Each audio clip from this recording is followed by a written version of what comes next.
Hello, everyone. Welcome to another jam-packed episode of the War Report. We are back just slightly over a week.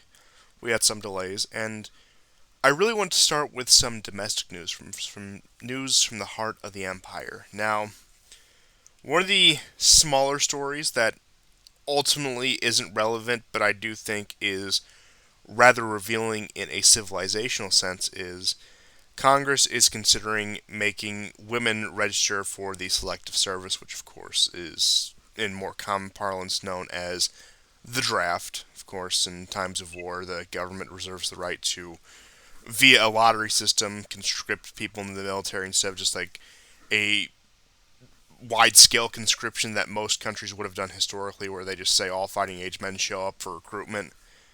But it looks like the system that has not been used since, again, I believe it was in 1968 or 1969, maybe it was sometime in the early 70s, was the last time they used it due to the Vietnam War, of course. And again, it hasn't been touched since. There's been fierce debate, on and off, I should say. It hasn't been like a constant debate. For example, the same way something like abortion might be about should we repeal this system or should we just leave it in place or should we reform the system. It looks like Congress wants to go forward with rewriting the draft laws in order to compel women to register. Now, again, since its inception in 1917, it has been men only because, again, that's primarily who fights wars. And then, as recent changes came in the military, such as allowing women in some combat roles, etc., it raises this debate. Well, if we deem them capable of fighting in combat, they be liable for conscription? Which is a good question if you're going to if you're going to say that. I mean, it's as far as I'm concerned. I think especially in current context, like I think for America's geopolitical position, just as an aside, conscription has never really made sense when, again, we have this advantage of, like, oceans. Again, we're not a country in Europe where they're on top of each other where we need to raise an army at a moment's notice. And, again, even the Europeans don't have to do that nowadays. Like, but, again, just getting away from the asides of that, it does make you wonder, is this just more the socially liberal, more of the quote unquote equality sort of propaganda that we all must be equal, we all must be the same, etc., etc., etc.? Or are we looking at a deeply desperate regime? Because typically, when countries call women to arms, which is not often, it's because they're in a very precarious situation. I think the most obvious example that everyone would know is the Soviet Union during World War II and even Britain during World War II, where, again, they didn't know what was going to happen, so they actually did implement some degree of conscription, especially in the Soviet Union, to women, of course. They became propaganda, like poster girls of the Soviet system. That one Ukrainian sniper in Stalingrad who like served across the Eastern Front for like 3 years. The name escapes me, which I mean, I guess that means the propaganda isn't that effective, but that's beside the point. But point being is, maybe it's just the pessimism in me speaking. Maybe you have rubbed too much off on me. And I'm not even talking about like, oh, we're going to war with Iran or whatever. I'm thinking mainly domestic, which I'll get into when we talk about our next topic here. The fact that they want to increase the pool of people that they can recruit into the military, the size of the potential military, makes me think something foreboding is on the horizon.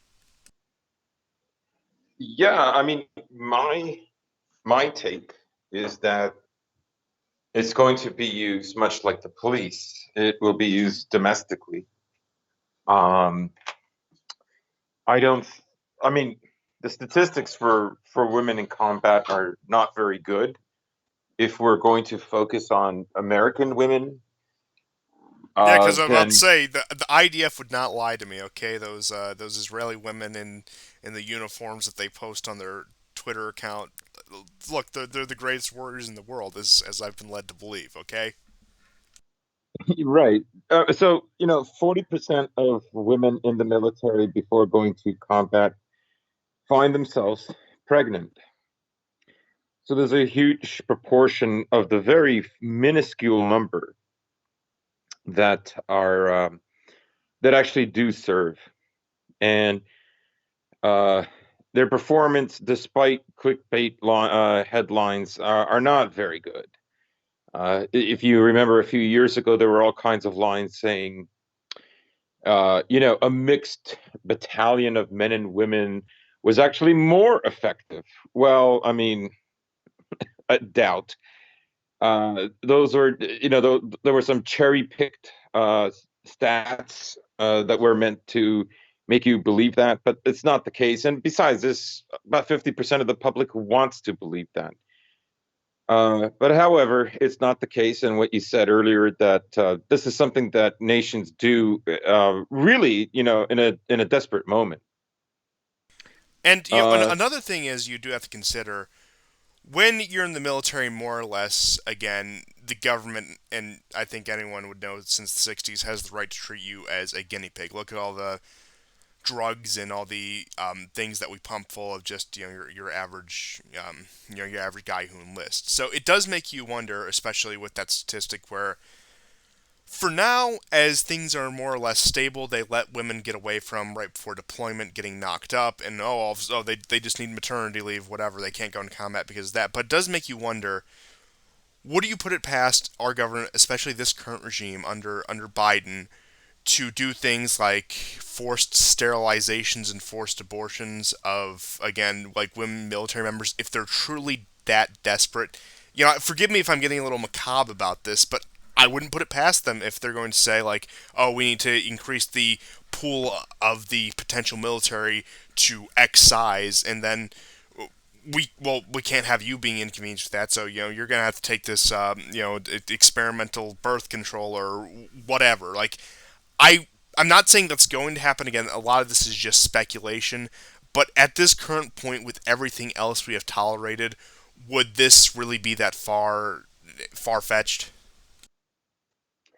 yeah, no, it wouldn't. And so, I mean, it is interesting. You don't see a lot of support for it. I mean, it's a relatively new story, but you don't see people, clamoring for it. So it hasn't managed to stick out in the news cycle. I think that's important. My guess is it won't.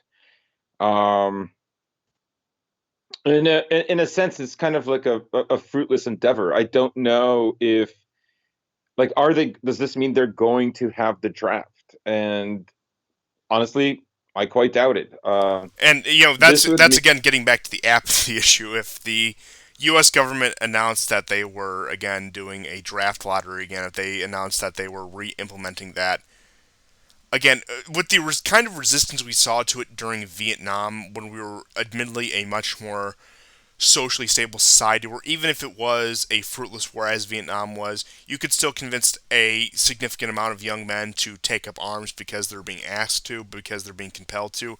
But especially in this current state of the country, with the attitudes of, again, that draft age from 18 to 26-year-olds, I mean, the non-white ones are out of the question. You talk about black, Hispanic communities, no way. The white ones, again, they tend to be on that apathetic side. So at that point, again, who would enforce it? Would there just be too many people who not even necessarily like resist or have protests against it, but just don't show up? I mean, at this point, I think the U.S. government has to know, and especially with the physical health of the American population, you may think mainly obesity, just meeting standards of service. That's a challenge, even if you do get people to show up to the recruiting stations. And it does hmm, make you think that again we're going to become increasingly more of a mercenary force, or a enlist for citizenship schemes that we've had in places, particularly like Latin America, the Philippines, etc. These second, third world countries where people are really vying to get into America, so they become what is more or less a mercenary to get in. But again, I think right now, I think that could be the motive of Congress to try to push something like that through. But the idea that its pen is going to be put to paper and they're going to use it that way, I think is highly unlikely for the near future. But I do think the funniest yeah, thing out of all of this is that this is literally a campaign that right wing Trump posters came up with to make fun of Hillary Clinton in 2016. Yes, I remember. That was literally one of the best campaigns, along with like it's okay to be white and Islam was right about women. That was hilarious. It was even funnier than those. I mean, or it was even more apropos and succinct than those, basically for the timing. Uh, Especially in its execution. I guess that's what I'm getting at, is because they had all these pictures of women in the military, and you know, a great one was a teenage boy trying to explain something to his mother, who has the most exasperated expression, and he's basically saying, "No, mom, I don't want to go to war."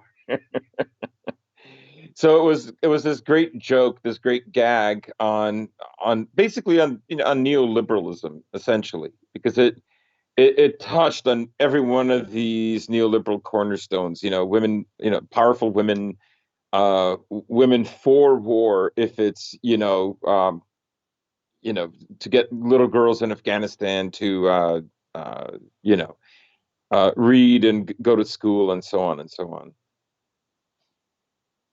Oh yes, of course, and or get little boys into bocce bazi though. That's aside the point. That's something we're not Yeah. going to discuss at least for now. But moving on from that, speaking of internal upsets in the USA, I saw this poll from June, actually just probably sometime last week, and I didn't get a chance to talk about it. And it's admittedly a small sampling size, about 2,700 people, but I still think has some very telling statistics that, again, sort of touch on points that we talk about. So this right here may be a little hard to see, but it's the United States broken up into regions. They classify it as the Northeast, which is New England, New York, New Jersey, and Pennsylvania.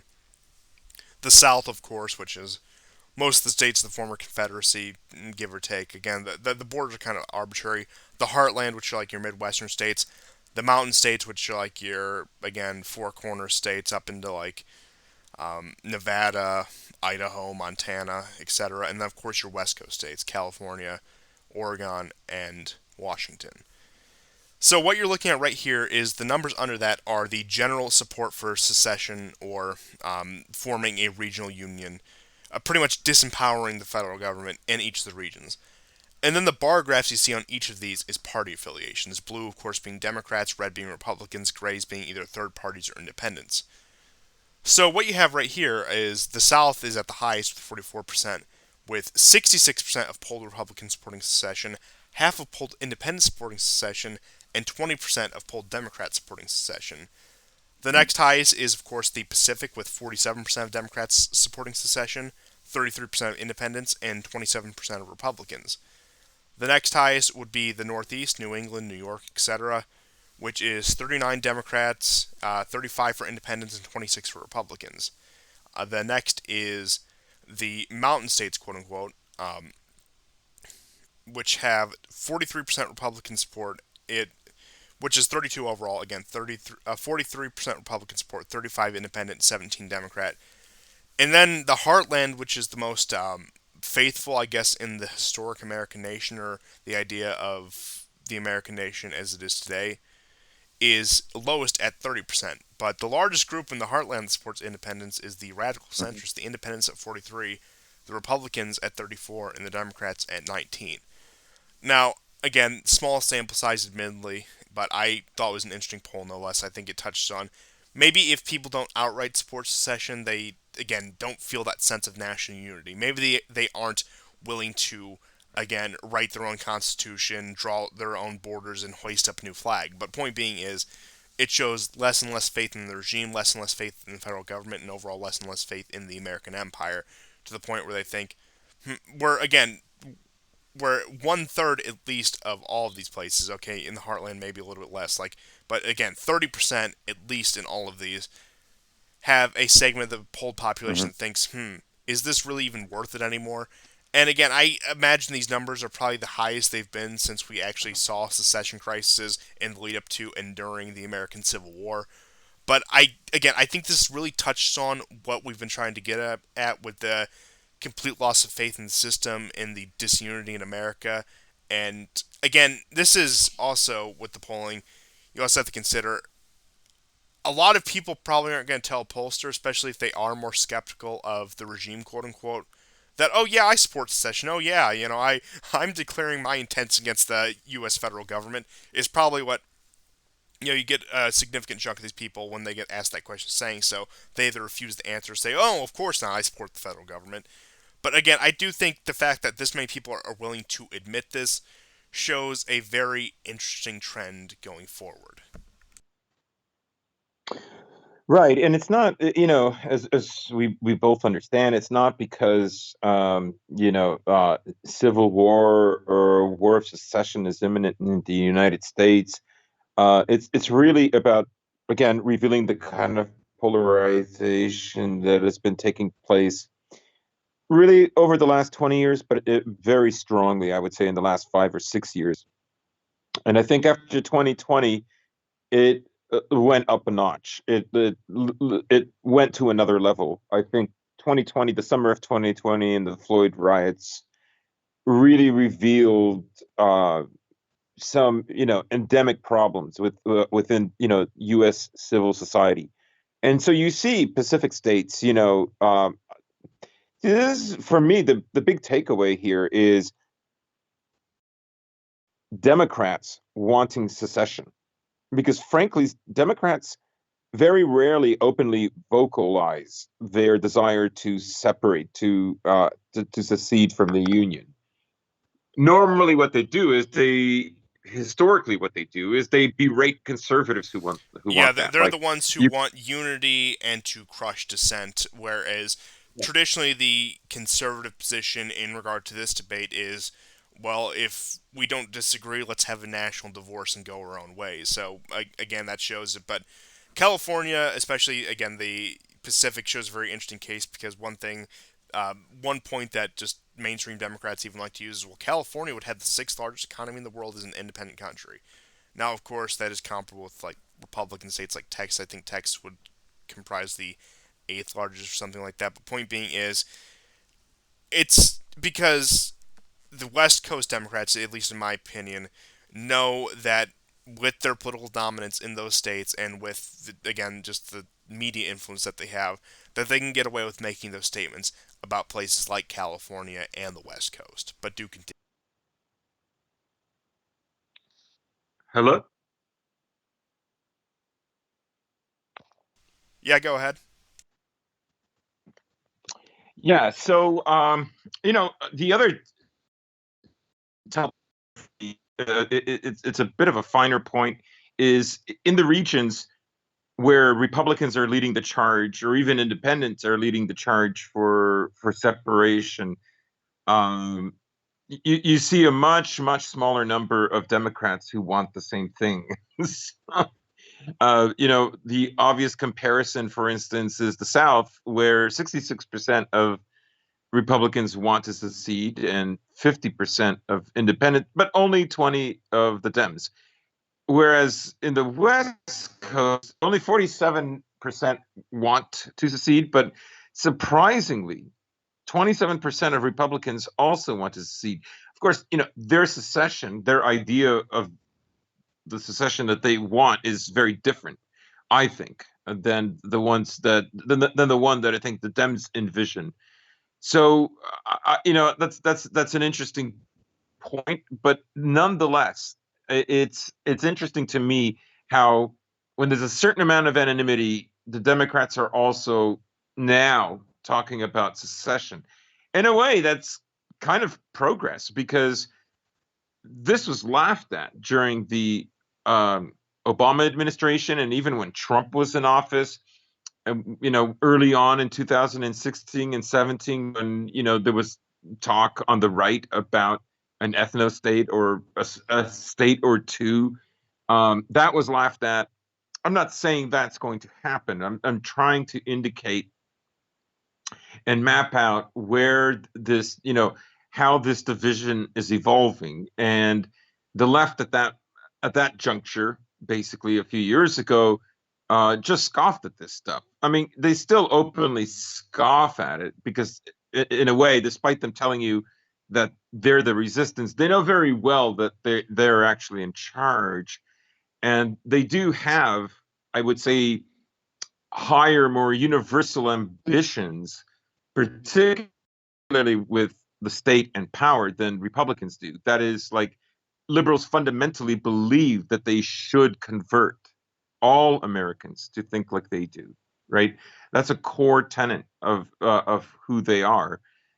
Um, and I would say the increase of Dems wanting secession, thinking about that, indicates that that has become a failure. They don't see a way forward. So no, we're not going to get a civil war anytime soon. And I think the information that's trickling out, whether we're talking about um, let's say the Capitol Hill riot, or we're talking about the Michigan governor, what's her name, Gretchen, Whitmer. what was her name? Whitmer, yeah. In both cases, we have quite a number of FBI agents that were involved, and in fact, in Whitmer's situation, in her case rather, um, the guy who came up with the plan has been arrested because his wife and him had gone to a swingers party, and he had gotten upset, so he bashed her head. Uh, he's been arrested, and it was his idea actually for the kidnapping. So, of the 17 or 18 people involved, 12 of them were FBI agents. It was an FBI agent who came up with the idea. And the five remaining guys, well, one of them was unemployed, living in his parents' basement. The other guy was actually homeless. So you had three guys Oh, the that, neat like, revolution. yeah, exactly, right? So, I mean, they want this, right? And in some ways, they want like a better resistance. They certainly want to make an impression that there is a kind of a right wing resistance that's dangerous, and America's democracy and history is at stake, and so on and so on. But despite these numbers of people who of various political stripes wanting secession, despite all of that, there really isn't anything on the ground that indicates, the way it would in other countries when there have been secessions, that that's on the horizon. There is a dissatisfaction for sure, and I'm sure you know the government is maybe forecasting, let's say, 10 to 20 years into the future, that things could get very unstable, that something like 2020, or something that we saw in South Africa this week, with like an unbelievable amount of looting and violence, that might be more in America's future than a lot of people would like to let on. I would say so, especially as the economy continues to teeter. Of course, right now people are too materially comfortable and too sedated to actually take to any real action beyond LARPs like the Capitol Hill incident, which Yeah. that's really, I think it's all it has the dignity of being called. It was again just a I don't know. Maybe it deserves a little more credit than a LARP. Maybe a spurg out would be better. But point being is, beyond these sort of spurg outs you get in Portland, or whenever there's a racially charged police incident or Antifa or whatever, you're not going to get much beyond that until conditions deteriorate much, much further into again more poverty, more unemployment, etc. I mean, we're at the rate where even countries in southern Europe and again other parts of Europe, where I think France has like 11% unemployment, and now again the French are taking to the streets, as we will get into later, but again even with 11% unemployment they still aren't taking to the streets at the same level. In Spain and Italy, you seldom get riots. Now you had some demonstrations against some of the COVID lockdowns, but before then, even with the sorry states their economies have been in since the '08 crash, seldom they take the street. Now you can chalk that up to temperament, culture, whatever. But yeah, you have to get to South Africa or Ukraine before you start getting any sort of wide scale fighting. You have to get to those sort of conditions to the point where people actually do take up arms against their fellow countrymen or people who they used to view as their fellow countrymen and of course no longer do in terms of secession and everything like that before it gets to that point. And for the time being, I think it would take a massive, massive, massive economic downturn, probably on the scale of the Great Depression, to force us into anything like that.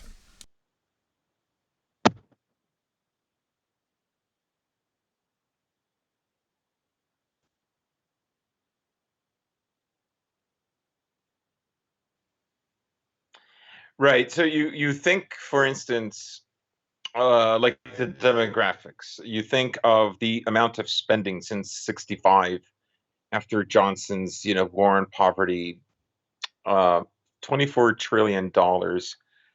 What's also particularly interesting is after COVID,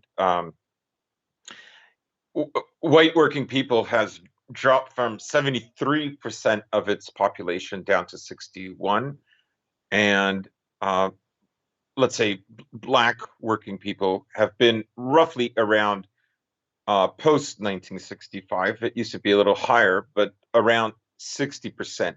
So what you see now is basically uh, just more people unemployed, and uh, more money is being dumped. There is more welfare, and it is increasing. It was 8 trillion from 1965 to 2000, and even if you adjust for the population, it completely blows away. For instance, the kind of 16, roughly 16 trillion since 2000. And of course, yes, I understand 2020 made a huge contribution towards that. Um, but that spending that has happened in the last 20 years um, has been monumental. And I think that's what they're basically afraid of, is that that America isn't really on top of the world anymore, and that they see a kind of trend developing, and throwing more welfare is really the way to pacify and placate various groups within the United States, so that there isn't a revolution, so that secessionist dreams are just secessionist dreams. Um, let's face it. I mean, if that happened, if America balkanized, it would change the world tremendously. Like, it would impact the world. I would probably say in mostly negative ways, but that would be short term. Uh, but then you can always make the argument that as the main promulgator of global homo, eventually, like, especially for the sake of Europe, that's probably a good thing. So yeah, you can see where the trend is going, and I think that's why they're very, very concerned about any kinds of feelings towards secession, towards civil war, towards um, as lame as the January 6th riot was. Uh, I think they do look at it as a harbinger. They really, really do. Uh,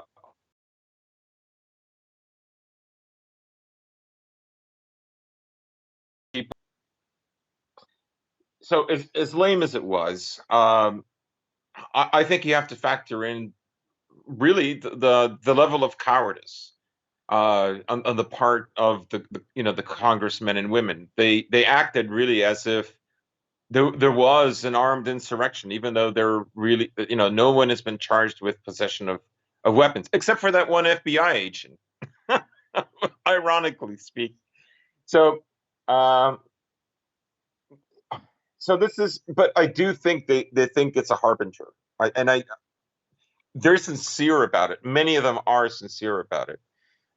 There's others that are far more pragmatic and pessimistic. And so, like, they don't really expect um, a backlash, but uh, they look at the kind of moral victory and the level of control in inflating January the 6th to be even worse than 9/11. And they look at that really as a kind of gauntlet to stop um, any kind of right wing ideas or ideas that are there for, let's say, white Americans. So I think they know how to use it. I think many of them are actually scared. And I say this even though I know there's been a story that they're trying to break that there was a bomb threat, and that's what, it involves Pence and so on and so on. But honestly, I don't know if I believe it. I don't know if this is a plant. Uh, I don't hear I don't hear congressmen and women saying like, yeah, that's the news I got. Uh, this is just a very, very small select number of people. Um, so I will wait for more stories about this subject to appear in the near future. And with that being said, we have some big news about a new Israeli spy scandal. Oh boy. So you had Oh no! NSO, um, and again, this was revealed by the Pegasus Project that the NSO group, which is an Israeli cyber intelligence contractor agency, again, one of these agencies that recruits these spies after they get out of their service in either the military or more proper intelligence agencies, and farm them out to do that even more unsavory work that your traditional spy agencies won't do. Now, there was a mass targeting and bribery of American politicians and Western politicians from all across the political spectrum. People including Flynn, Dunn, Rosenstein, Ridge, Johnson, Orad. Again, a lot of these people involved in the whole Trump nonsense with the investigation, the Russian nonsense. That was where a lot of it was, and of course, it also included people like the founder of Telegram and again other social media sites to the point where they were all involved in it. So pretty much saying, oh yeah, an Israeli private firm is running a massive spying operation, which again that also includes like again other world leaders. I think Merkel and Macron were other two big names listed. Boris Johnson, of course, and this really again comes as a shock to nobody, I would say, but it is just physical documentation, physical proof, or I suppose digital proof of what we all pretty much already knew that these sort of operations existed. And really, you could probably say that this is only scratching the surface because if something like this is allowed to get out, there's something much deeper and darker still hidden away from us. And you seemed like you were really delving into this, so I'll let you take over from here. Right. So, I mean, it's an interesting story because initially, and this, as you kind of indicated, this goes right across the board. So, this private spy firm basically hired all kinds of DC officials to promote Pegasus. Now, initially, they of course claimed you can't hack. There's no hacking tool that can be used inside the U.S. And they literally paid millions of dollars to major DC power brokers, politically the people who are politically established. This included General Flynn, but it also included Obama allies. Um, I have two or three really sort of interesting takes about this. One is um, why reveal this now? I mean, obviously, it's very, very bad press for Israel, and there's been lots of research done by a lot of people in alternative media. We know how closely Israel works with Intel. Intel has a plant there, particularly with Dell computers. We know that this spyware essentially really is to keep tabs, um, not so much necessarily on the enemies of these states. Morocco. There is a journalist that's locked up in there. I mean, they do have a vested interest in some cases, but really, what they want is a way to monitor these governments themselves. So while the governments are obsessing over, some little group or trying to hatch a plan to incriminate some people with learning disabilities, or they're uh, you know, antagonizing another country. All of that, of course, is useful information to Israel. But what they really want is to test the loyalty of these other nations. That's how I see this fundamentally. And it can be quickly, like it can quickly go one way or the other.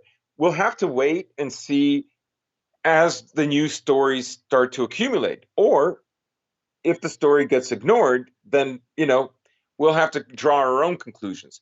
But let's say there are stories about the government using this to stop some white nationalist group or some British anti vaxxers or some anti vax passports in France, right? Oh yes, and Uh, we do of course love our medical experts, and we would never say anything to contradict them. And Absolutely. let's put that out there. 100%. Of course, Yes. thank you, Yes. Dr. Fauci. You're truly an Thank you. American hero. Thank you, Paul. So, so I would say that um, it's a loyalty test.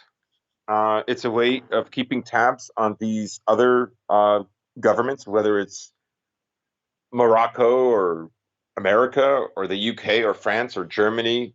Take your pick, because there are, India is another one that has popped up. Um, there are tens and tens and tens of thousands of these phones that are hacked, or they have this firmware. And just because you can't figure out like one way it could be hacked doesn't mean like there isn't another way, right? um, so again, just to reiterate my first 2 points, why is the story out? And it's basically a loyalty test that Israel is doing with other states to see if they're, you know, um, up to snuff for Israel. Because, like, I mean, literally, Israel gets upset about something, and one of their ministers will tweet and say that, we can't allow Ben and Jerry's to boycott Palestinian settlements. This is an outrage. 30 states in the U.S. Have laws, anti-Semitic laws, anti-Israel laws that, could lock these people up or fine them or close down their factory or whatever. So I would say that is one of their functions. And again, this can turn into good news as soon as they find one or two heads of state where they use this against, whatever boogeyman mainstream media has created.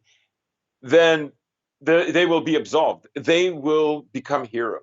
Well, Uh, what I'm really surprised, and maybe the media frenzy around this will have died down for this to happen again, but I figured they would have waited to spring something like this when they use it for Macron to defeat Le Pen or whoever his more right wing opposition is. yeah, Like, oh look, yeah, we stopped the neo Nazis or whatever. They almost won an election, and I don't know. Again, there's several European Germany 2021 so September, like in 2 months from now, is going to be the German mm, elections. I don't know. Maybe they'll stop the horrible AfD from assuming power and implementing the Fourth Reich or whatever. But again, I this probably isn't going to be the last we're going to hear about it. And again, pretty much confirms everything we've been talking about for the past 3 years at this point.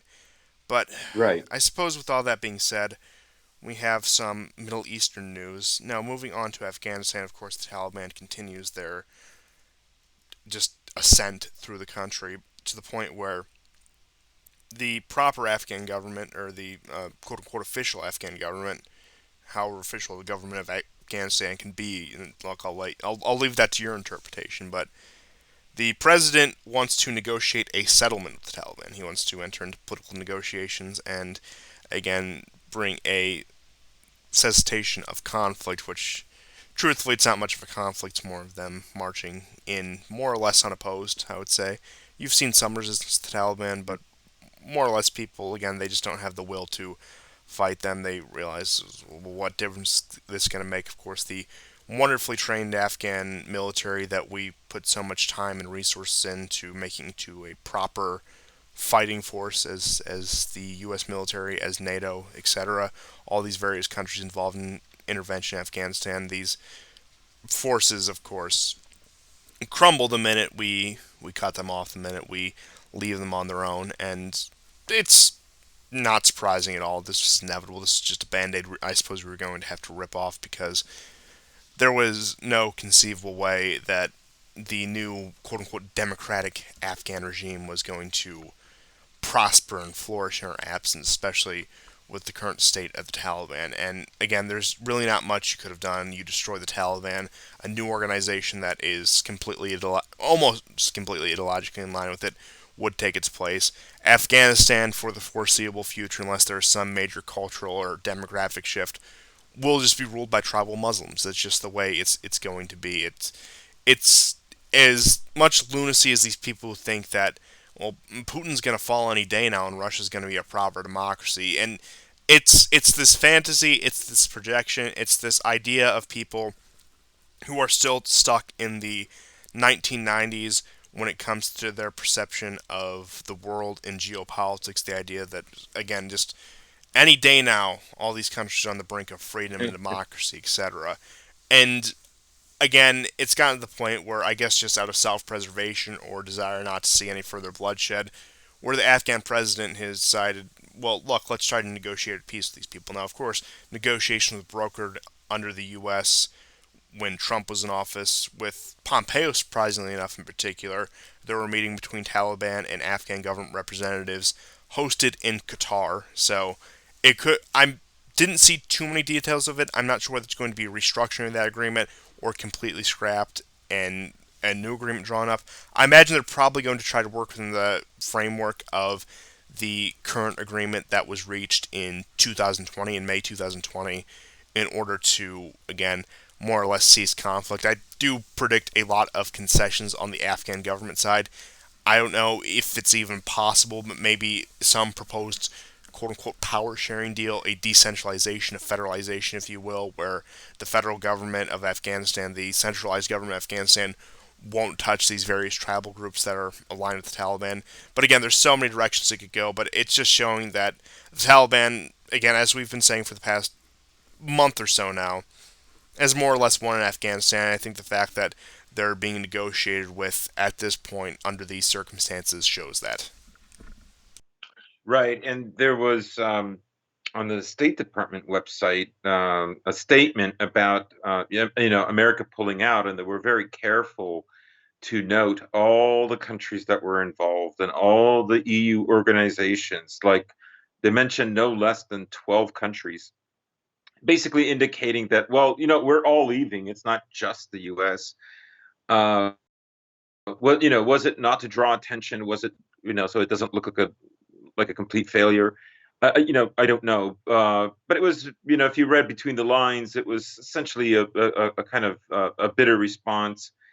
Um, I think, as you said, I think they know that there might be some gains by the Afghan government. For instance, there were 4 territories that were overturned from the Taliban, but honestly, the direction is still going steadily, with however rocky it might be, towards a Taliban takeover. And let's not forget that after September 11th this year, the Taliban is promising to go much, much harder than they are right now.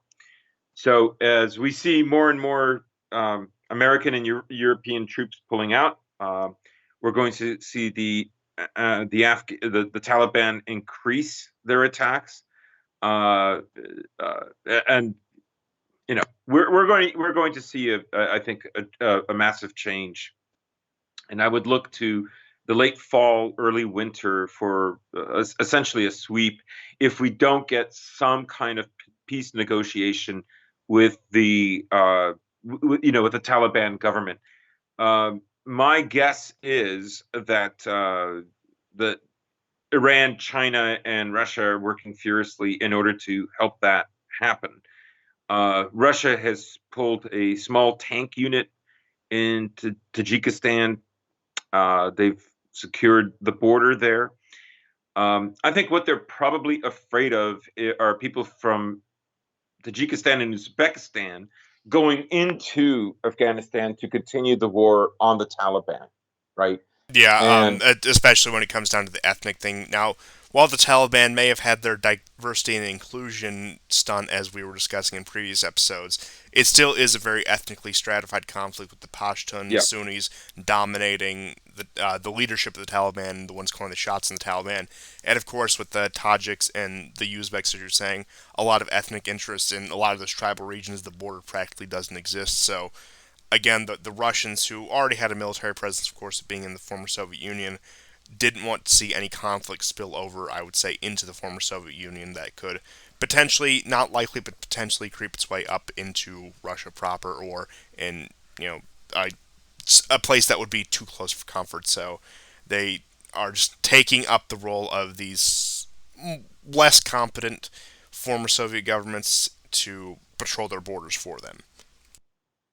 right. And I think basically, again, these three countries, Russia, Iran, and China, are actually interested in uh, the seeing the Taliban, not because they're fans of the Taliban, but seeing that they are, in essence, from their fighting and determination, essentially the sovereigns of Afghanistan, and they want to see them to settle down, to begin cooperating with other ethnic groups, and they want those those lucrative deals with the Chinese to go forward. They want to normalize Afghanistan. They want Afghanistan to end this war. And really, it's a very long war, from essentially almost an unbroken war from 1979. Like, after the Soviets left, that war still went on for another 3 years, and there was interfactional fighting from like 93, 94 till 99, 2000. And so there's a lot of big issues. Opium is one of them.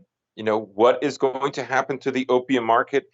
Back in the 70s and 80s, when Brzezinski, came up with this plan, the strategic idea was to supply the Russians, cheap opium, so they could get addicted to heroin and so on, and it served this purpose to a certain degree. But now, since 2000 onwards, the greatest use of opium in the world is actually in the U.S. 80% of the And world's that's like per capita too, and not just raw numbers, correct? right. Yeah, that's what I was So, thinking. and the next highest group is Western Europe. So, um, we all know. I mean, it's been openly admitted, like, whether it's the Australian, um, uh, um, chief that is responsible in Afghanistan, or the Brit, or the American, all of them.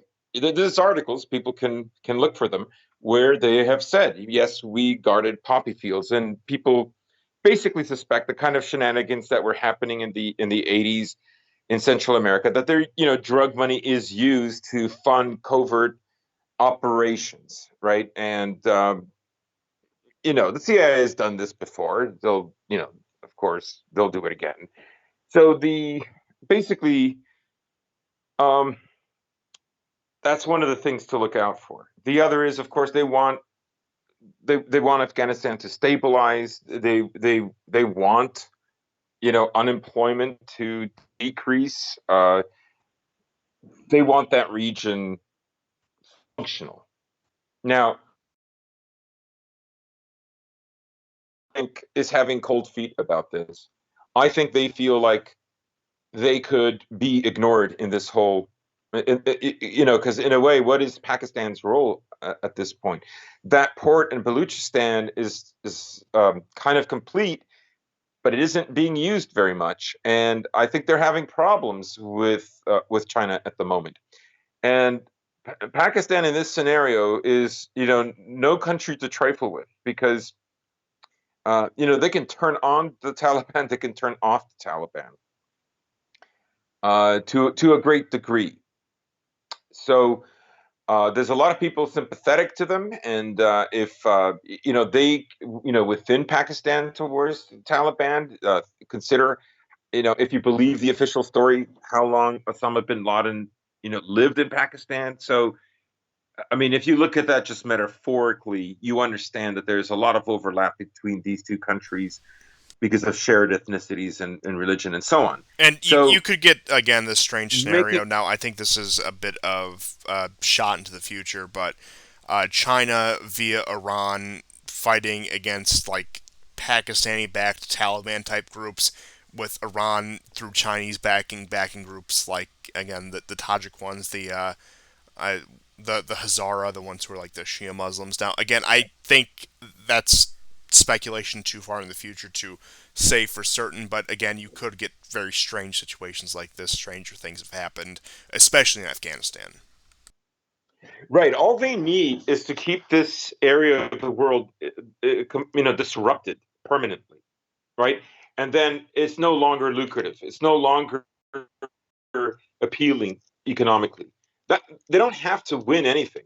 They just have to make it toxic. And essentially, in that sense, they win. And we don't know. Pakistan may feel like this is something they have to do in order to get their voice heard. So it's still very early right now, but it is one of the things I've thought about.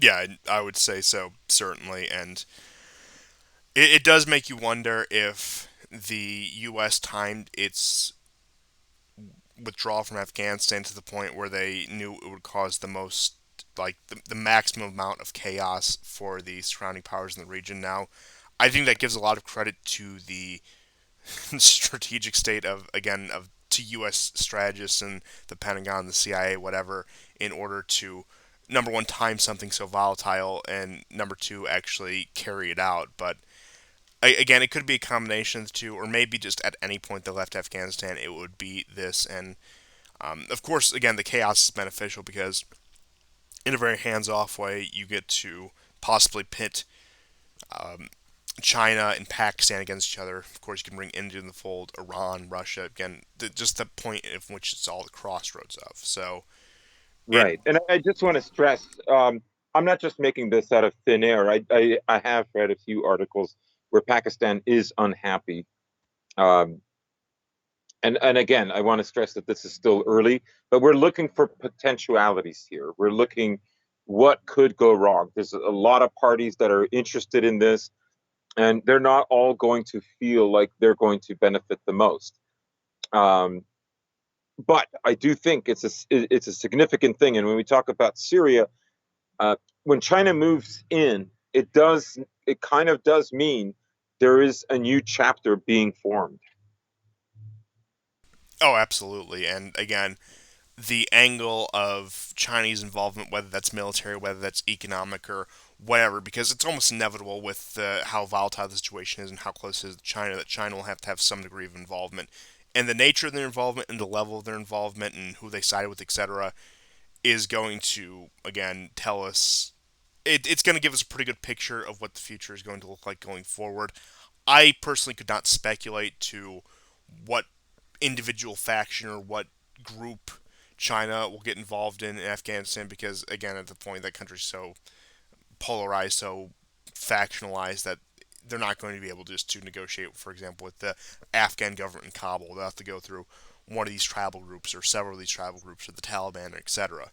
Which, again, it's there's a lot to look at. This is a very big picture view of it, and as time goes on, almost certainly things will become more apparent on what direction it's going. But with that being said, moving on from that, what we have, also speaking of China, is some news out of Syria, where it looks like they are bolstering relations both economically and in terms of military support. It looks like China's not pulling boots to the ground or anything in Syria, but they have given a commitment to again help the Syrian government with their current predicament. And as time goes on, of course, this also coincides with more White Helmets news. The Syrian Civil Defense, do you remember them? Who allegedly left Afghanistan. I guess they're back. I guess they're under new management with the Biden administration, the Biden regime, if you will. Who are talking about just these horrible atrocities taking place in northwestern Syria, in the Idlib area, and that they just keep bombing us indiscriminately. And the last bakery and hospital of Idlib were destroyed for yet again. Can you believe it? it's just happened again. They hit the bakery, they hit the hospital, like they always do. I can't believe it. I can't believe that these Russians, that these Syrians would just commit such awful crimes. But again, it really has the same flavor of what we saw in 2017, especially 2018, leading up to Trump's strikes on Syria. Now, Biden has already bombed Syria. He bombed the pro Iranian groups operating in eastern Syria in particular, but he's bombed them no less. And you're seeing increased Israeli activity near Aleppo and again near northwestern Syria, launching strikes on Syrian and pro Iranian targets currently. And that's been happening over the past couple days. So things are intensifying in Syria as the vice, of course, as they put a vice on Idlib and really squeeze them out. Of course, that makes the Yeah. Israelis nervous, that makes the US nervous, NATO, etc. And it looks like China smells opportunity here in terms of Syria restabilizing itself because, of course, Russia and Iran have been the ones that are too deeply involved, the two countries that are deeply involved in preserving Assad in power, preserving Syria's government. China, while it has always more or less been on that side, it seems like these are the first real active moves it is taking in this conflict, which is again over a decade old now.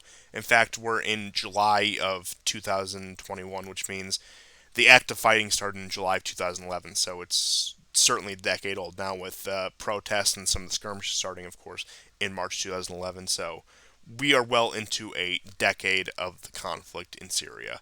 And just now, China, as the situation is starting to more or less wind down, I would say there still are moments of intensity in Syria. They are moving in to make their plays in Syria currently. Right. And while China has had other low-level dignitaries go to Syria, this is the first time that they've had their foreign minister go, Wang Yi. Um, this is a very high-ranking. He is on the same level as Blinken and Lavrov. If we jog our memories back to the Alaska summit, he was there as well. So it's Wang Yi, no less, who has gone to meet with Assad. Assad, of course, unconditionally supports China on Taiwan, Xinjiang, Hong Kong, and so on and so on. And China has said that they will include Syria in their One Belt, One Road initiative and will help them militarily. How that's going to pan out, I don't know, but I think it's a big statement. Another story I read was Russian officers in the military station in Syria have already begun discussions with the Kurds, telling them the time is running out, that the Americans are eventually going to leave here as well, and that you had better choose whether you want to be with Assad or whether you want to be with Erdogan. And notice also that America is still pushing towards a regime change in Turkey. They want to get rid of Erdogan. So the situation isn't good for him either. And the momentum seems to be continues to gradually go towards Assad and essentially his supporters. So it's a big deal, and that's what I mean about a certain chapter has turned. China, ever careful and pragmatic, has waited first for the Arab League to bring Syria back into the fold. Um, we've seen, generally under Trump, a lack of funding, which was responsible for a lot of these groups losing territory to Assad. Not that that has completely dried up. And China, of course, mentioned that they are interested in taking care of the Uyghurs who have left China to go fight in Syria. They're in Idlib, just as there's Chechens from Russia who have gone to fight in Idlib. So there are security concerns for these countries, not nearly at the level that what Assad has to contend with, but concerns nonetheless. And with that being said, just continuing on in our Middle Eastern news, Yet again, the controversy over U.S. Turkish relations have flared up, and this one comes from the Deputy Secretary of State Victoria Nuland. Now, if you recognize that name, that is from the Maidan from 2014, 2013, 2014 in Ukraine, one of the main State Department orchestrators of the Maidan revolution there. And quote, any new military purchase in Turkey by Turkey in Russia will lead to additional U.S. sanctions, and so long as they continue to keep the S-400, the sanctions will remain, and Turkey will not be able to turn to the F-35 program, which is, of course, no surprise. One of the key members, one of the key founders of the F-35. That shows what happens. I mean, just the F-35. Well, again, I've heard so much debate on it. I'm no expert on it. Certainly, there are people who know much more about the technicalities of the aircraft than I do. But just the idea in the first place of when we started this program, partnering with countries like Turkey, although again it was no '06, the relationship was much different. But again, just putting your state of the art new weapon on the shoulders of foreign countries, and again, particularly Turkey, was a very short sighted move because, again, not only does Turkey being kicked out of the F 35 program mean they're not going to get it, but again, they were one of the big contributors to it, especially in terms of manufacturing vital parts for it. And this is just, I think everyone saw this coming. I think after a certain point, after about 2018, I think everyone saw this coming to the point where why are we still doing this song and dance? Why, like, okay, we understand they're out of the F-35 program. Why are we threatening them with something that we've already done to them? Clearly they've shown that they don't care that they're out of the F-35 program. Maybe if you dangle it in front of them for another 3 years, maybe by 2024 they'll come around and say, "Oh, we're sorry. These S-400s weren't worth it. We should capitulate and go back into the F-35 program." But no, they've been out since like 2018, 2019. It's been 2.5, 3 years at this point, and they're still just like dangling in front of them like it's some sort of significant threat. And I mean, I don't know. Maybe it's just because of her history. I have no reason to really say it about her with these current statements now, but just the fact that it's just Victoria Nuland saying this makes me viscerally Yeah. cringe, and I'm viscerally cringing on behalf of Turkey of all countries at this point. Which, man, I never thought I would say those words together, and it's like it was interesting at first. It still is interesting, admittedly, but U.S. Turkish relations have just become such, or Turkish Western relations in general have just become such a just a point of frustration for me for whatever reason, just because of how much of a back and forth it is. They keep on either bribing or threatening Turkey with things it fundamentally does not care about, and maybe it's because of all the contradictions. We're trying to placate this country that's clearly of a different civilizational makeup of us, clearly has far different values from us. I'm not saying that in defense of contemporary Western values such as LGBTQ, CIA, or liberalism or anything. No, not even necessarily that. But again, we're trying to bridge this gap with a country that is fundamentally a different civilizational makeup than us in order to wedge it against a country that is admittedly much more similar than us, that we don't really have a problem with. And again, trying to just keep Turkey as that attack dog against Russia. And then, of course, Turkey has no motivation ever since the fall of the Soviet Union to be that dagger under Russia's belly. They have the motivation to squeeze the juice out of literally everyone they can, and they seem to be doing it effectively. I've given Erdogan much credit on this, despite my personal feeling towards him. He's an effective statement. He's an effective negotiator, and he's just good at what he does. I would frankly love to have more Western leaders like Erdogan in power, but I don't Yeah. think that's going to happen anytime soon. I mean, of course, you have your people like Orban, of course, you have that, but that doesn't really compare now, does it? And again, we'll get into some of the European Union stuff with Orban and Poland and Hungary and the EU's reaction to them for not hoisting up the rainbow flag over their own national flags. But that's really aside the point for now. And just to get in some of the news about Russia, you had Ukraine. You had some statements on Ukraine. Putin actually penned a pretty interesting article on it, which I'm just going to give you a brief summary of right here as soon as I can get this pulled up. But Putin put this out, of course, last week. We did our show early last week, so we did miss some information. Again, the timing was a bit odd, so it didn't necessarily add up. But as soon as I can get this pulled up here, it was really what we had right here is he more or less called Ukraine an artificial entity, something that was created by the Soviet Union in order to sow separatism within the greater Russian nation, the greater Russian people. And this is also shows Putin really turning over a new leaf in sort of the rhetorical direction he's taken with Russia, because before, and he still does to some degree, his entire platform when it came to Russian identity was celebrating the great things about both the Soviet Union and the Russian Empire. They're both accomplishments of the Russian people, however. But this, at least for this current purpose, now he could waffle back and forth. He's a politician after all.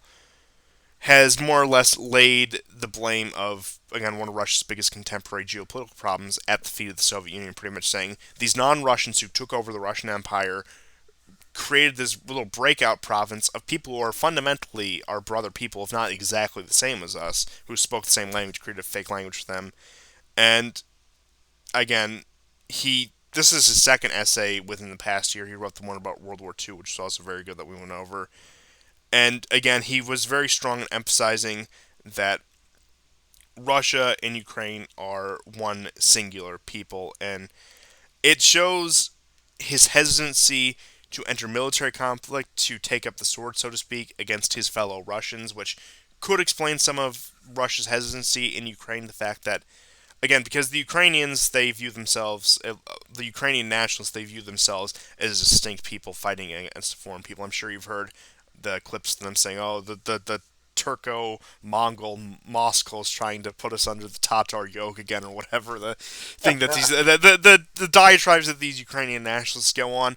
But it shows that in Russia, at least within Putin's regime, and I imagine, again, I would have to ask a Russian. Maybe again, we're gonna have to get Vile Varangian back on here within some time in the next month if we're able to get in touch with him. If he's still doing this kind of stuff. But I would imagine at least a significant portion of the Russian population views just Ukrainians as Russians in denial, which is, to put it in an exaggerated sense, what this piece said it was.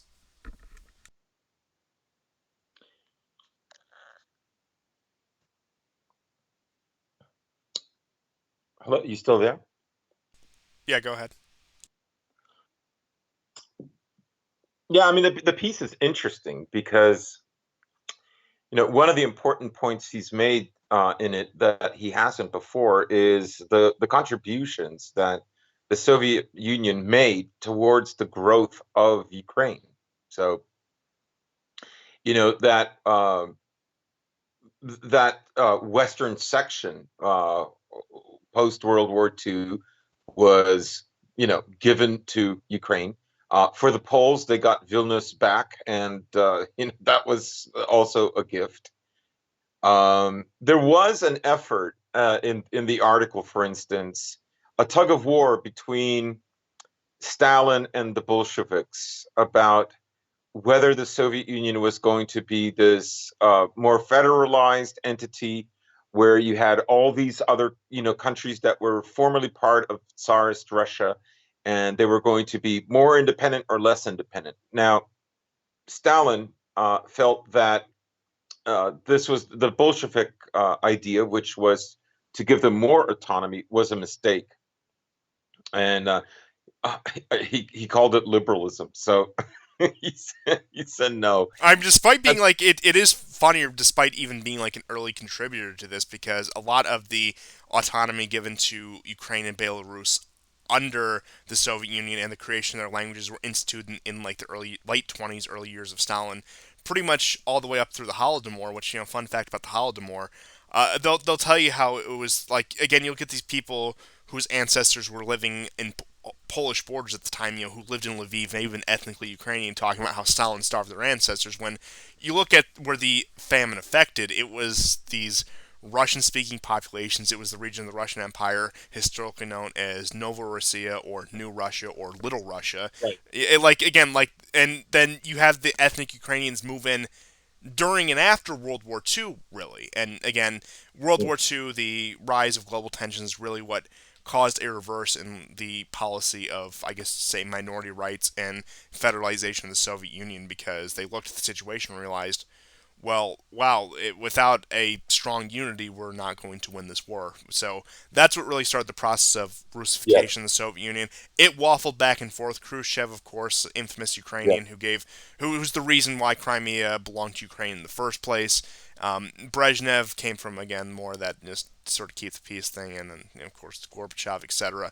But point being is, again, and especially within Eastern European mythology, if you will, within their national mythology since the fall of the Soviet Union, it was this Russian effort to turn them all into Russians under the Soviet flag. When really, again, there were times where Russians held the dominant position in the Soviet Union, especially towards the late Soviet Union, which does make you ask some questions. But especially early on, and again, it I would say went back and forth, it was very much the ethnic minorities of the former Russian Empire running the show. I mean, Stalin himself was a Georgian, which makes his situation even so much more convoluted because on the side of minority rights at first, then on the side of Russification, so on, he mysteriously dropped dead of a stroke. The man did have high blood pressure. He was under a lot of stress. I mean, that does happen when you run one of the world's most powerful countries. But again, just all these internal debates over the Soviet Union, pretty much over who should run it. And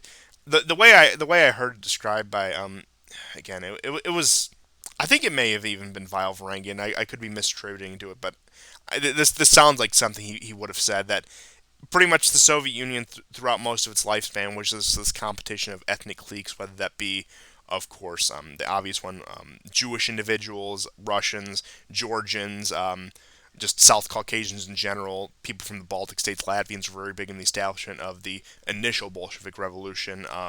Again, these more Turkic Tatar people. Again, it was just an ethnic hodgepodge with all these, like I said, the only way you can really describe it, ethnic cliques vying for who gets to control the country. Right. And Stalin, ever the pragmatist, saw that this was a losing proposition, and that's really what changed gears for him. Up until this point, uh, not just Ukraine, but Belarus, for instance, started to, there were textbooks that were written in Belarusian. The highest publication in Belarusian was done in the late 20s and 30s in the Soviet Union. It didn't exist prior to that. And I think he saw that this autonomy would not hold, and it would just make the Soviet Union vulnerable to the West. Because, I mean, the Austro-Hungarians and later the Germans were very intent to foster this separate identity for Ukrainians, Yeah, I mean, when you stretching have a bunch all the way back to of like first. quote unquote Ukrainian Belarusian nationalists Yeah, collaborating with the Germans, again, it just at the end of the day shows that like this proposition. Again, think what you will about Stalin, think about what you will about the Soviet Union, but just looking at it from a completely pragmatic perspective, and you can even approach this during Russia and World War One. You saw this. Just the idea of ceding rights to these groups that are fundamentally going to stab you in the back, especially with the Belarusians and the Ukrainians who are so closely integrated to the Russian nation to the point where, again, a lot of Russians, a lot of people in general, consider them all just one broad ethnicity with, again, different subcultures, and the fact that, again, I will admit I personally do subscribe to the idea that the Ukrainian and Belarusian languages are fabrications of the early 20th century, late 19th, early 20th century. That these are pretty much just bastardized versions of Russian, taking words from Polish and other languages, or tweaking this here and there in order to foster an artificial ethnic identity to pull apart Russia. And again, that's pretty much the history of Russia in the early 20th century, whether it be the empire under the Tsar, or the Soviet Union under Stalin. It was just this plot to ethnically fracture it. A plot that continues to this day with, of right. course, the Chechen Wars, how we treat Ukraine and Belarus today, a lot of our activity in the former Soviet Union. And this has really been something that's been going on since really the mid 18th century. I would say, again, the stokings of Ukrainian nationalism, Belarusian nationalism. I mean, it got to the point where, I mean, Belarusian nationalism is even more of a recent development Yeah, because like yeah. because you had Ukrainian nationalism coming from places like Germany and Austria, like in the lead up to World War One. Belarusian nationalism didn't really exist until World War Two, when the Germans decided to create Belarusian SS units. And again, it gets in. I'm giving a gross simplification here, but again, for time's sake, to get the point across, feel free to expand or clarify what I said or correct me if I'm wrong on anything. No, I mean, you know, if you want to delve into like how the language, I mean, people have to understand that the Polish-Lithuanian empire was massive and occupied this area stretching nearly to and at one point all the way to the Black Sea to the Baltic. Yeah, and Uh, they called these people, they called these Orthodox, who of course they many of them later became Catholic with the Byzantine Catholics and everything, but yeah, they called these East Slavic speaking Orthodox people Ruthenians. That was just the Western word for Rus, which it was an right. understood idea pretty much up until I would say the formation of the modern Russian state that yeah, these are all one people. The Slavic people are the Rus. They're one people, same language, same religion. They all look the same more or less. And again, Ruthenian was just the westernized term for that. Yeah, yeah, yeah. And so, I mean, there's all kinds of curious and interesting developments of Russian, for instance, and its relationship to other Slavic languages. I'll just be very brief. So just before the time of Pushkin, even Russian was drifting closer to Polish. And for any of our Slavic listeners, one of the curious things that you'll discover about Russian in relation to like all these other Slavic languages in the north that are not in the Balkans is their word for how. So, for instance, in Polish and Ukrainian, uh, Slovak, for instance, there's others. Um, how is yak, which is yak is also the old form in Old Church Slavonic. And in Russian, of course, it's not yak, it's kak. And in Bulgarian, it's kak. And in all the other Balkan Slavic languages, it's kako. So this shift happened because of Bulgarian clergy had gone to Russia, and remember this is very early on. So about 500 years ago, there was no great distinction between Bulgarian and Serbian. In fact, a well-known monk from Bulgaria had moved to Belgrade, and he was still writing sermons and so on. And he wrote them in his native language. And the thing is, the Serbs understood it. So And I think you were telling me either on the show or off. We've had several of these conversations that as an ethno linguistic group, the Slavs are very young compared to other Europeans at the point where when they migrated in, when their cultures really started to distinctly develop from each other, to the point where the point of separation is probably about I think you said like compared to the Germanics like 600 years after yeah, at like the least. Germanics started to diverge. Yeah, so that divergence has happened for us much more recently than it has for, let's say, the Latin group. Um, as you say, there's a few hundred years difference. You can debate that. So what essentially happened is the Bulgarians, of course, they had changed their language, and they were worried that their languages were drifting apart. Uh, and they made quite an impact on the Russians. And so the Russians steered back, and so that they ran more parallel with the Southern Slavic languages. And then along came Pushkin about 100 years later, or somewhere between 50 to 100 years later, after these changes. And he took it in a slightly different direction, away from either of these poles. And so some of the old church Slavonic that was more persistent, the old church Slavonic which had persisted, was still used in courts, for instance, all the way into the 17th, 18th, and part of the 19th century. All along, in all parts of the Russian Empire. Um, so yes, there's been these changes and there's been this cross pollination and influence, but structurally speaking, you can break down Slavic languages in three big general groups, and that's East, West, and South. Each of those groups does have a particularity about it that is different than the other groups. but there is a kind of cross-pollinization that does happen, yes.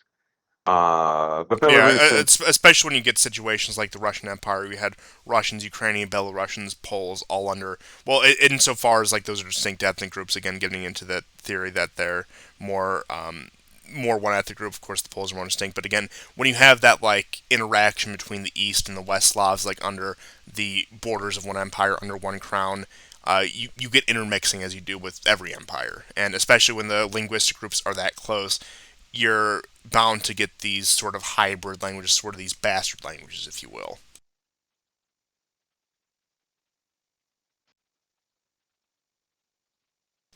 Which is really no surprise because just the way language works, of course, people pick up the phrases and terms that they spend time around other people. I'm sure you've noticed if you spend time around certain friends or family who use certain words or phrases or talk in a certain way, you start to talk like them, just the way humans interact as social creatures. And of course, when you apply that to large scales, that's how you get shifts in languages.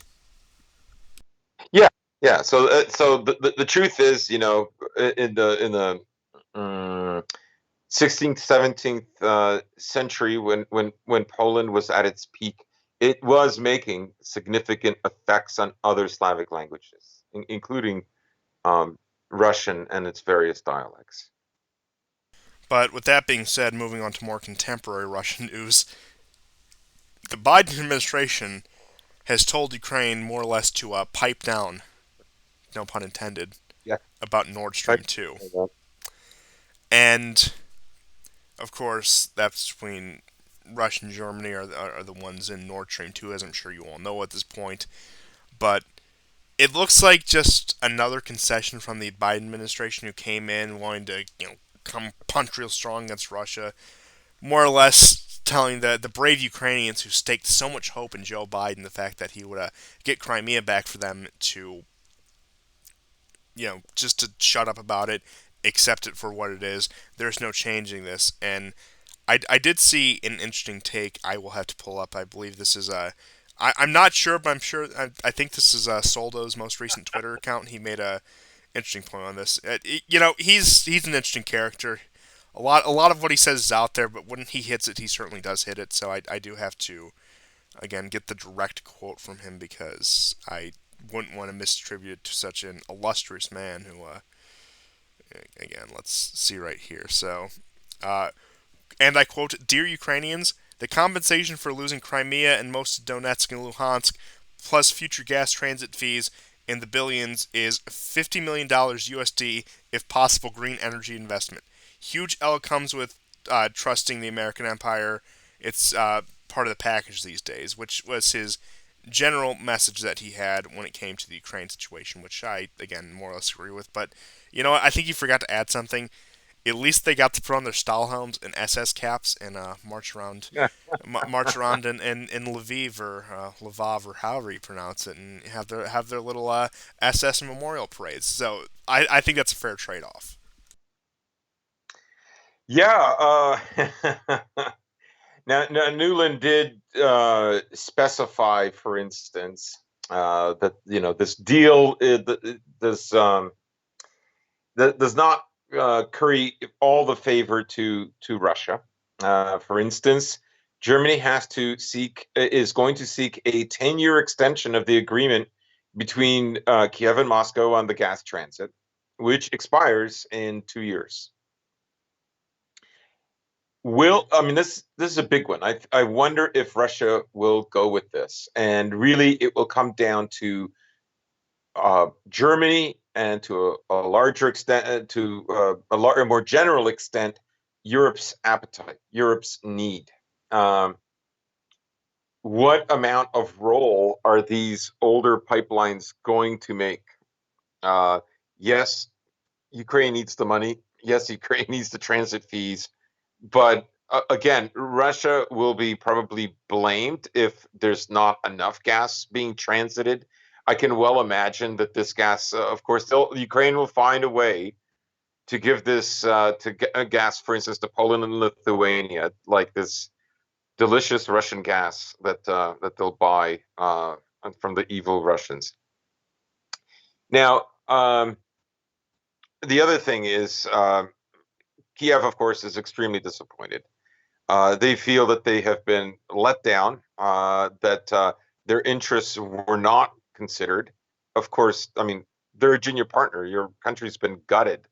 Like, you're not a consideration. You're there to like be a threat to Russia. You don't have another purpose. I mean, it brings up the question, So that especially we covered this a few months back with, oh, Ukraine's certainly getting into NATO sometime soon. We're not going to put an exact date on it, but trust me, they will once they clean up corruption, of course, coming out of the Biden administration, where Ukraine took this gamble thinking they were going to get EU membership, they were going to get NATO protection, that they were going to get all this great investment from the European Union and America in order to, of course, once they first lose Crimea, a lot of that went out the window, and then the backup plan for that was just have the IMF plunder their farmlands, which seems to work to great effect to the point where, again, I talk about this all the time. Not that Eastern European countries in general don't have a high immigration rate, but Ukraine has from the period of 2014 to 2018, and I still haven't seen the updated statistics, so they're a few years out of date, lost about 1 million people a year going either to the West or to Russia.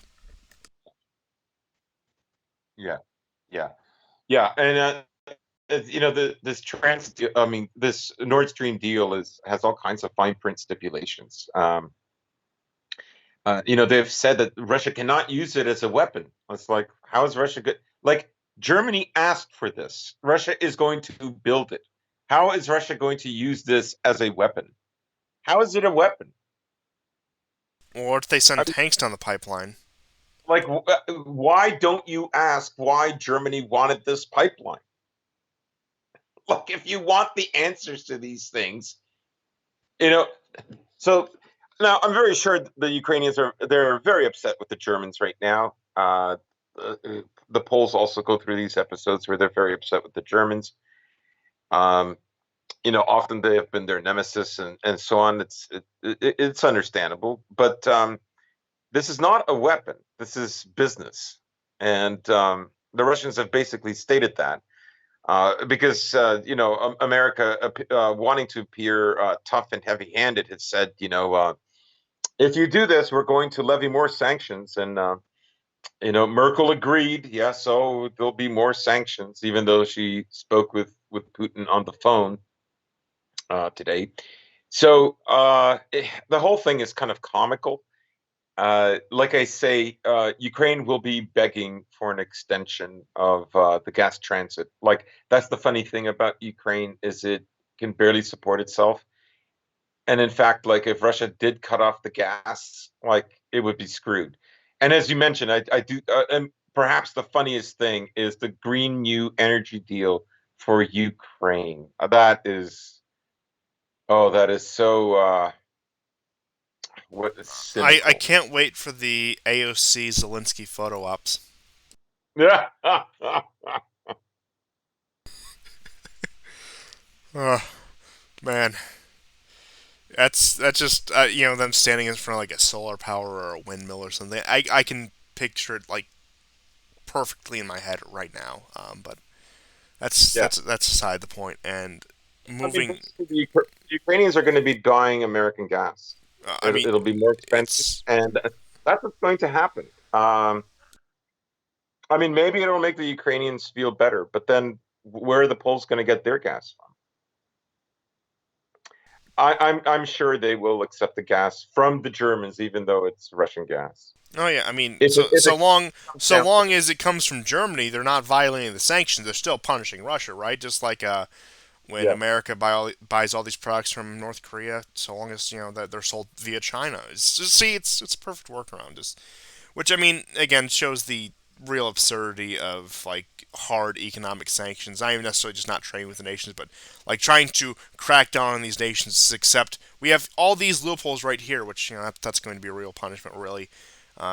Increasing tensions and of course, again, it's just really the only word I can think of for it is absurd. And speaking of absurd, the European Union is hoisting high the rainbow flag and putting the boot on the neck of any country that is not, including Poland and Hungary. Now, this is a long running saga, I would say, since about 2018, 2019. And you even want to go back to 2015, 2016 when it comes to the general rivalry between some of these Eastern European states and the European Union. Of course, the first issue was migration, Hungary, Poland, Romania, you need to take in more refugees, etc. Them saying we're second world countries, we can't afford this. You can take care of them. You know what? This is getting too much. We're not even going to let them cross through. Hungary, of course, builds their wall. Of course, one of the other issues, maybe not so much Poland, but Hungary, is like, hey, why are you so cozy with Russia and China? Why are you willing to trade with them? Why are you willing to go eastward instead of the European Union? Of course, that rose some things, which is funny seeing how the winds have changed with some of European Russian relations thawing under, ironically enough, Trump, and even continuing under Biden, of course.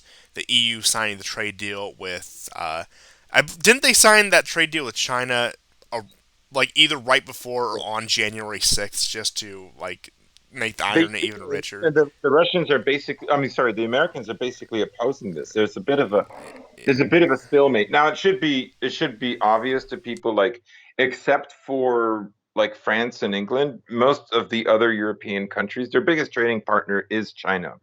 And that includes, the economic engine of the EU, which is Germany.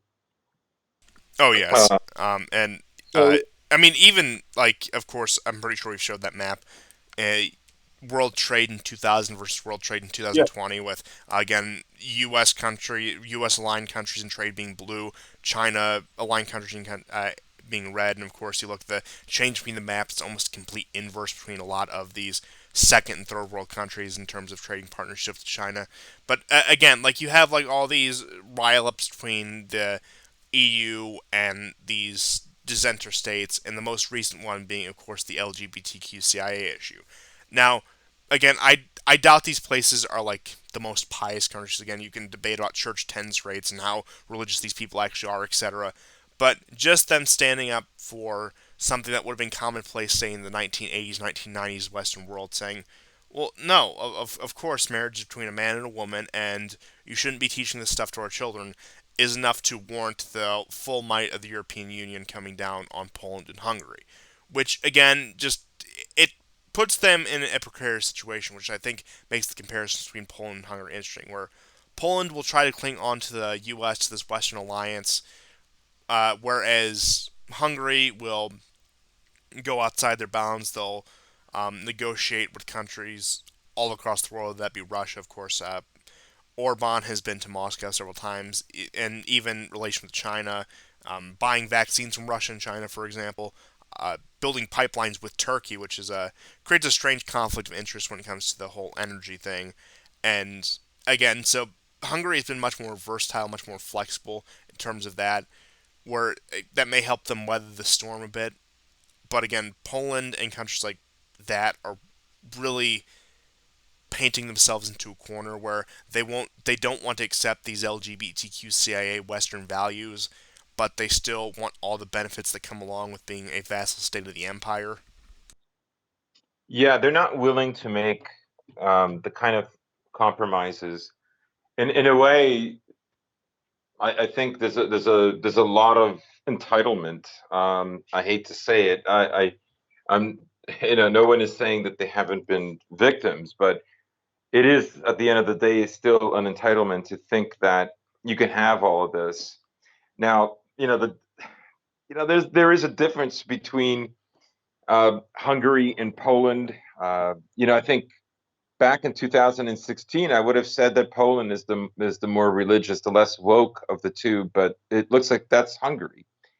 Um, Hungary is willing to take more chances, and Hungary, for instance, is blocking North Macedonia's ascension into the EU, saying that unless Serbia is brought into the EU, then I will never vote for Macedonia to go into the And EU. just to put into context, I know Vucic has been all over the place, but him and Yeah, Orban are on friendlier terms, if I recall correctly, at least as of yeah, late. yeah, absolutely, absolutely. So I think what Orban, like, we shouldn't forget, like, Orban brought Hungary out of an economic disaster, and he did so by keeping the Hungarian currency and not switching to the euro. That was a smart move. Yeah, or also it would have been like Greece, and that was a big cause behind the Greek economic crisis. In fact, the Grexit vote was them debating going back to the drachma and abandoning the euro to the point where, again, while this common currency may work well for these wealthier Western countries, you think France, Germany, Netherlands, Belgium, these countries that are first world, either industrial or post industrial economies, and trying to export that system to these poorer Eastern European countries. I mean, we all know what's going to happen, and some may say it's deliberate. I think that's not too far of a stretch, and I think we saw that with Greece. But these countries, again, like Hungary, who simply did not join the euro, were spared a lot of economic hardship. And again, you look at the worst economic crisis in Europe, at least in the European Union, barring places like Ukraine that are outside the European Union. It's places with the euro. It's places like Spain and Italy and Greece. Hmm. Yeah, and and just to give more context to the listeners, Poland's current administration, barely won. Uh, Very, very close race. And so I'm positive that the EU is going to push hard on Poland first. They're hoping that Poland is going to crack, and that in that way, Hungary will then be isolated. There is, of course, the possibility that there could be a pushback from the other Visegrad countries, including Czech Republic. That's a possibility. But the thing with Poland and Hungary, another key difference is that only about 48% of Hungarians want to be in the EU, whereas about 80, 81, 82% of Poles want to be in the EU. Now, Poland, of course, uh, had a great start in the EU. They received a lot of funding, and they were one of the few former Warsaw Pact countries that saw manufacturing, particularly from the Germans, going back in. The Germans were very impressed with Well, Polish Poland, manufacturing. again, just to touch on that, was the poster boy of the anti communist movement in the 80s with the Solidarity Yes, movement, with the Pope going to yes, Poland to protest against that. So they were given their due reward for assisting the West in helping at least accelerate the collapse of the right, Eastern Bloc. And right. again, I think they rode high on that, understandably so. When you start getting all these benefits, life gets comfortable. And then all of a sudden, when they want to make you comply, again, you understandably get outraged. It's like, okay, we gave you all of this, and even though that may have been 30, 35 years ago at this point, again, you expect the goods to keep coming because, again, once you get that stream of income, whatever, you see this in like domestic policy with welfare too. For whatever reason, even if it's completely pragmatic reason to cut it off, of course, the recipient isn't happy about that. I mean, if you were getting free money and somebody decided to cut it off tomorrow, you wouldn't be happy about it. I wouldn't be happy about it. But so again, Poland again was built up to be this poster child, and now seems to be the whipping boy of the EU, so to speak. Right, and their anti-Russia stance, which usually has rewarded them very well, given them all kinds of respect, both with even some people on the left. Of course, you can understand it with the right, but basically the Brussels machine has always appreciated that and has ignored these other caveats that come along with Polish nationalism. And now they've basically said it's no longer tolerable. I mean, yeah, we like that you're against Russia. That's great, but you're going to have to change your laws, and it's going to include immigration, abortion, uh, gay rights, trans rights, education of gay and trans issues in schools to very young children. With it, we simply can't tolerate this anymore. So in a way, they realize they have outgrown their usefulness. And as I said, the Germans initially in the 90s were very impressed with the workmanship that the Poles provided for them for their factories. Because a lot of these factories, there was no way to get into the EU, like let's say for the Czech Republic or Hungary, unless they completely shut down their factories. And so Poland was an exception in this regard. And so the pressure is on. The EU, I'm very sure, looks at these other Eastern European countries. No matter what they will say about Russia, they look at them as like a Russia infection, like the toxicity of Russia is rubbing off, and they're afraid that it's going to gain ground. within the bigger countries like, say, France or Germany. Now, I don't think so. Uh, but I mean, they can make it problematic, but I still don't see like a sweeping change. You're not going to, it's just the history is not there for them to become like Poland or Hungary. So, Of course, uh, barring like any major cataclysmic event within the next decade or so, I'll put that out there. But still, yeah, Orban just has a lot more support. He's had to bring Hungary out of a very bad time in a way that Poland didn't have to go through. Um, as I said, Poland earned their their right and so on. They've earned their respect. But for both these countries, you know, the EU and America are both willing to go all the way. They are not going to stop. Now, hopefully, there's going to be a backlash. There's going to be other Eastern European countries, even non-EU countries, maybe EU aspiring countries, that will form a bloc and voice their disapproval of what Brussels is trying to do. We will see. But one thing we can say is Brussels never gives up. certainly, and I would say that is going to continue until, of course, there's some major shattering event in the bloc, and it looks like France is getting rowdy again. So we'll see how that is. So just for context, in 2018, of course, you had the Yellow Vest. The Yellow Vest lasts more or less in some capacity. Of course, um, they withered away, and as time went on, as a lot of protest movements do. And then the ultimate thing that did them in was the pandemic lockdowns.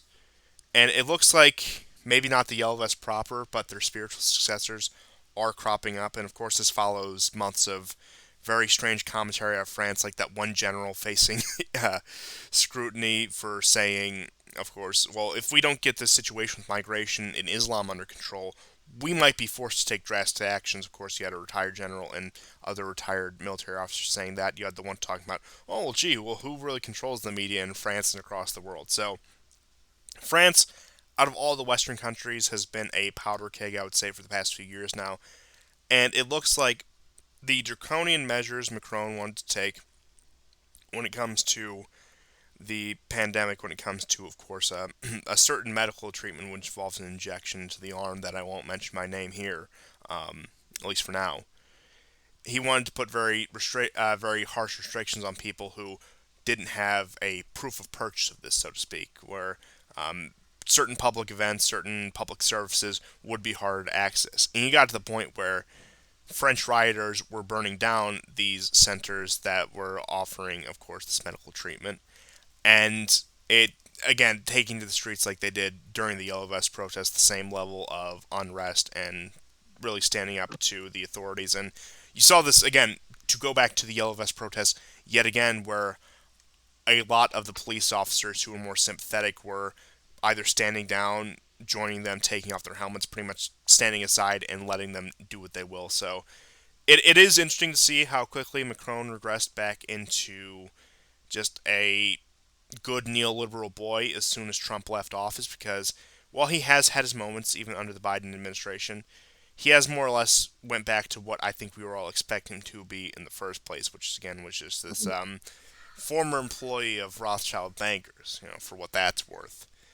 And Yeah, so a little bit of disappointment there with that, but of course France is on the brink of another election, so he will be walking on eggshells to put this together, because we're about, again, 10 months out from the next French election.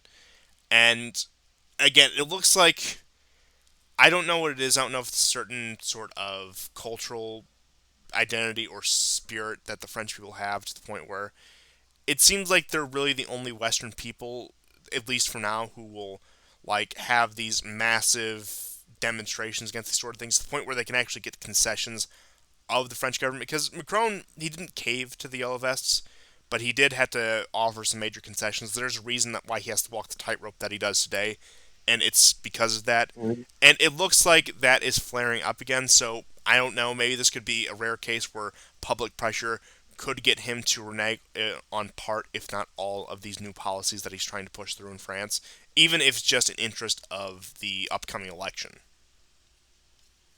Yeah, I mean that's a good point, and I don't know how well he's really navigated these issues. Against Le Pen, he has, I think. Of course, there's a kind of effort to secure a kind of good outcome for the elite in France. So I forget his name, there's a center right candidate who is there to basically steal the thunder away from Le Pen. Le Pen has been criticized for becoming too center and not enough right or right of center. Um, she did not do very well. So I don't know. People are generally very unhappy with Macron. Even if you take away these passports, they're generally very unhappy with them. But if you look at the regional votes, really only 29% of the country that's eligible to vote voted. It's a horrible turnout. And while some people have argued that he probably won't win, I argue that just out of complacency and the old dictum of the devil that uh, there's a very good chance he is going to get reelected. Um, Again, I'm not forecasting. I don't know, but it's not good. Well, I would say this upcoming It's a year, crisis like of up until leadership. next April, is, and again, this applies to all of it, but I think with current conditions across the world, things are far too unstable to be forecasting that far into the future on an event like this. So I honestly, I am giving it just a rough 50-50 shot on whether Macron pulls this next election off or not. Yeah, yeah. I mean, it's a leadership crisis. Um, yeah, that's what I'll say. I mean, Hollande was amazingly boring. A one-term president. Nobody wanted him. And it very well be the same with Macron. And truth be told, even if he is reelected, there's no enthusiasm about him. There's only a fear that the other candidates would not do better than he would, or they would fail worse than him. Yeah, I would certainly say so, and that's kind of how he pulled this off last time. And really, Yeah. I wouldn't be surprised if he was able to do that again. But we'll see the current state of France come April 2022, what that looks like, because again, there's potentials that we could be in like Yellow Vest 3.0 by that point, with people taking to the streets every weekend and again staging mass demonstrations. But who knows? Or there could be some convenient national crisis where everyone rallies around the flag and supports the current leadership. That tends to happen at the strangest times with these sort of things. If you've never realized it, it's just really strange, horrible coincidences. I know, but that's all I had for today. Unless you have anything else. No, that's about it for me. There was a lot to go through. Excellent. We're Well, still right under that 2 hour mark. I was thinking we might cross it today. We usually only cross yeah. that in our year in review episodes, but I hope you guys enjoyed this slightly longer edition of the War Report. We had a lot to cover today. I hope we went through it well. So thank you guys for tuning in, and goodbye. Take care, guys.